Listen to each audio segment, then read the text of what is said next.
It was a little past midnight. Samara was just returning home from work. Usually, she would be home by 7 in the evening, but today her boss had given her a lot of work, which she was supposed to complete before going home. Samara was a curious girl.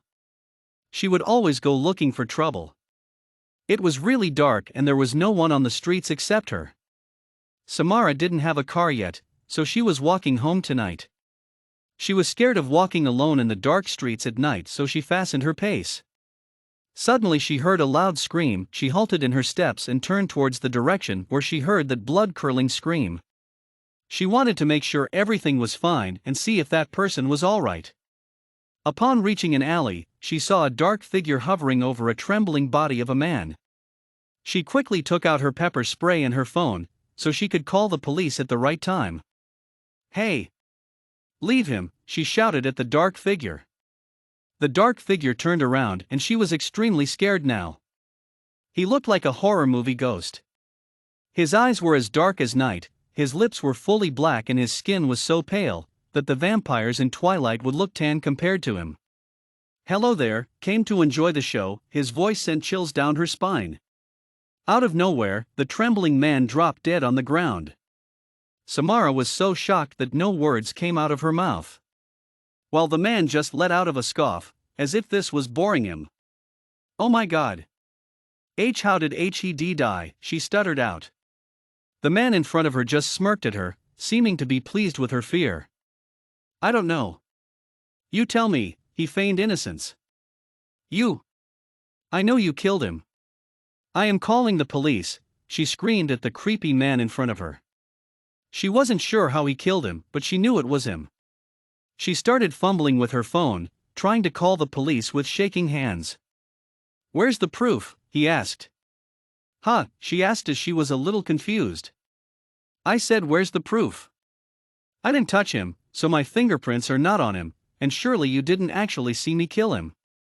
So, dollface, tell me, how are you gonna prove I killed him?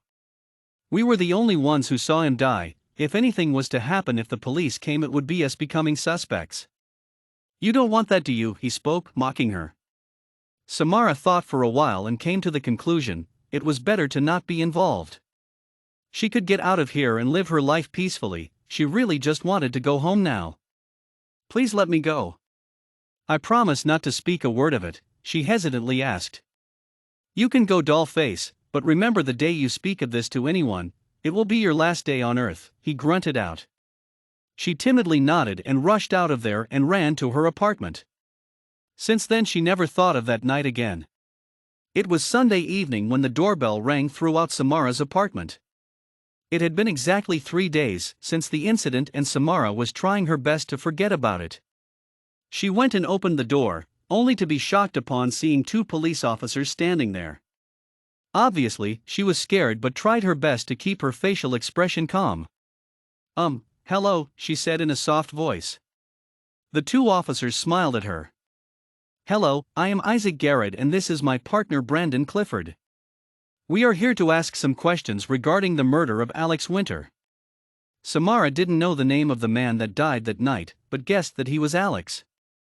They all settled themselves in Samara's living room. "We found his body 3 days ago, in an alley not that far fro here.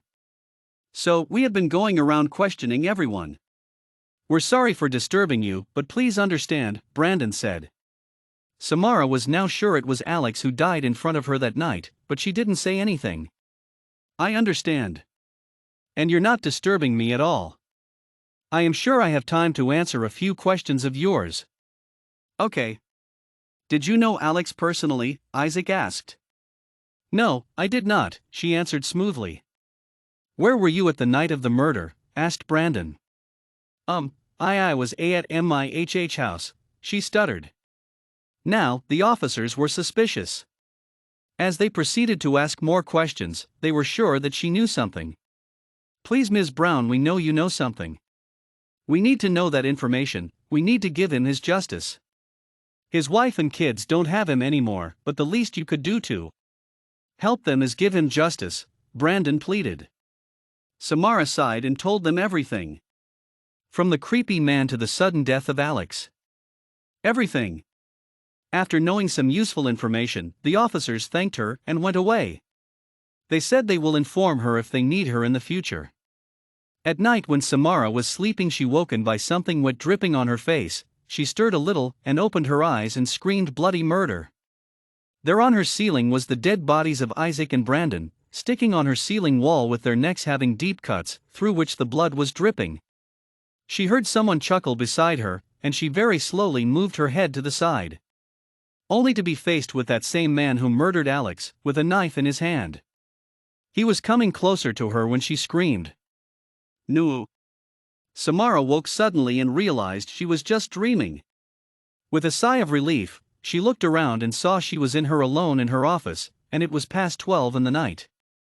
She quickly gathered her things and was out of the building. While walking on the streets, she was thinking about her strange dream when she heard the familiar scream.